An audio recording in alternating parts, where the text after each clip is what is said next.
Another day na pud mga kamads, unsa naabot na ang akong parcel. Grabe mga kamads, pala order jud ta charis. Mawa na tay tinigom ani mga kamads kasi kailan tag order. Og di na nako dugayon mga kamads, ato anang i-unboxing ang ako ang order.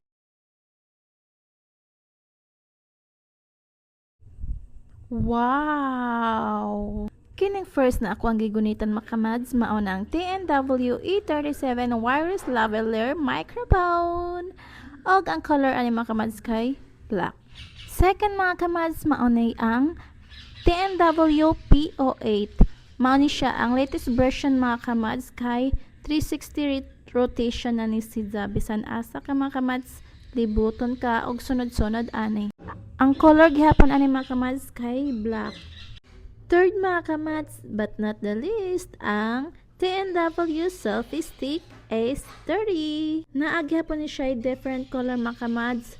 Na siya black, white, purple ug pink. Unya ang color na gipadala nila nako kay black gihapon. Unya mao na ni ang tulo na kong gi-unboxing mga kamads. Puro salat TNW. Karon pa nako napansin mga kamads pag unboxing, ang kining selfie stick na sa TNW mga kamads is nakabalot pa siya og plastic. Unya kining TNW wireless microphone is nakabalot pa gihapon siya og plastic. Pero kining TNW P08 mga kamads kay wala na siya nakabalot og plastic. I don't know mga kamads, basin gi-open na ni nila kay ilang gi-check o gi-try ug mugana ba ni sidza. Sa next video mga kamads, ako na siyang i-unboxing TNW P08. Unya atong i-try ug mugana ba jud siya.